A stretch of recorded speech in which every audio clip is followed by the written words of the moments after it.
Salve, salve galera, seja bem-vindo ao meu canal. Eu sou o professor Samuel e você está no canal Profissam. Seguimos aqui com a nossa maratona de resoluções de questão da modalidade de programação da maravilhosa, estupenda, magnífica Olimpíada Brasileira de Informática, a famosa OBI. Hoje iremos então resolver uma questão de 2012, do nível 1, fase 1. Seguinte questão, então. A questão se chama vice-campeão. Resumidamente, o que ele está propondo aqui para nós? Então, temos uma competição de bocha, que por acaso é OBI, o nome da Organização de Bocha Internacional. Coincidentemente, é OBI, né? Claro.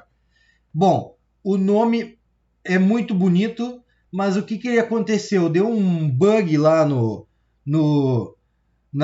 na competição deles e foi perdido alguns dados, né? Foi perdido o vice-campeão lá de um determinado campeonato.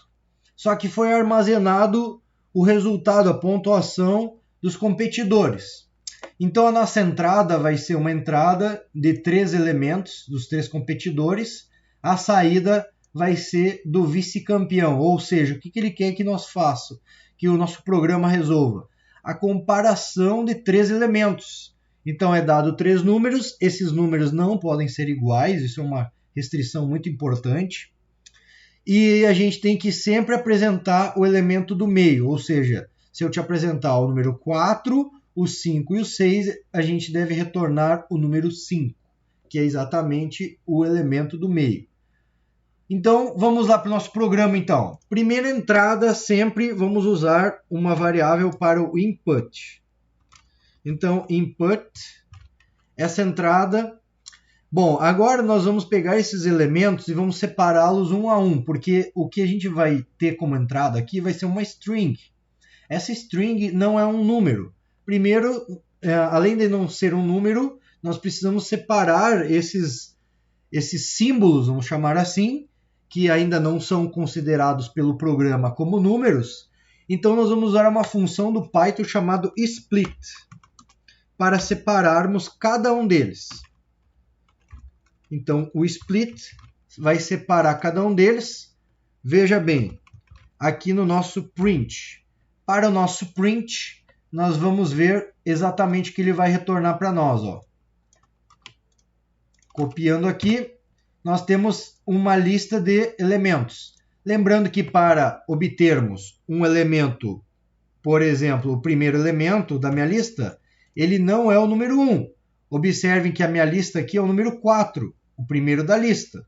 Observem que se eu fizer esse pedido do número 1 da lista, não é o primeiro, e sim o segundo. Então, a nossa lista começa no 0. Isso é bem importante nós lembrarmos.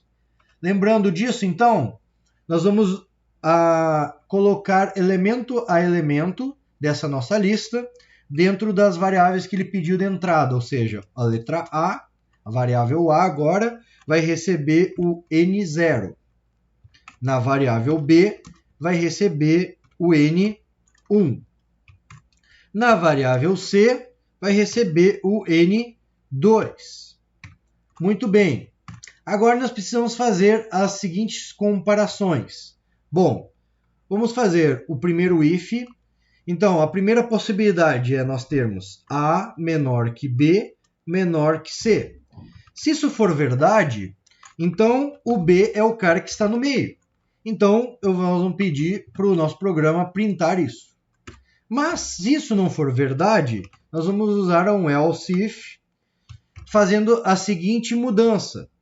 O primeiro elemento aqui, então se o A não está aqui, vamos supor que ele esteja no meio. Então vamos fazer assim, então pode ser que seja C, depois A e depois B. Se isso for verdade, nós queremos então printar o A, porque o A é o elemento central. Bom, mas se nenhum desses casos ocorrerem, se o B não está no meio e nem o A está no meio, só vai nos restar mais uma opção. Qual é essa opção? Que só pode ser o C. Então, nós não precisamos criar mais outro else if. Nós usamos o else apenas. E esse else vai nos apresentar o elemento C. Porém, se nós rodarmos esse programa exatamente como ele está agora, nós temos um leve problema. Qual que é o problema? O problema é que quando a gente declarou desta forma aqui estes elementos, eles ainda estão no formato de string. Então, esses elementos estão separados e para o programa ele entende que isso, na verdade, é como se fosse um símbolo e não um número. Então, nós pediremos para o Python, graciosamente, transformar isto em inteiros, usando a função int, né? A função int, então, vai pegar esse elemento e vai transformar ele em um número, agora, no caso, especificamente, inteiro. Está pronto o nosso programa. Vamos testar, ver se o negócio está funcionando. Vamos lá. Primeira tentativa, ele precisa nos retornar o número 5. Observe, entrada 456, ele printou o número 5. Perfeito. Vamos agora na segunda tentativa. Copiei, vou rodar novamente o programa. Colei os elementos, ele me retornou o 9, que é exatamente a saída do nosso teste. Então, galera, esse era o nosso vídeo de hoje. Espero que vocês tenham gostado. Deixe seu like, comenta aqui embaixo se você ficou com alguma dúvida do programa, se você entendeu todos os passo a passo que eu mostrei aqui para vocês. Comente, compartilhe e vamos lá, vamos aumentar essa galera que vai competir na OBI. E até a próxima!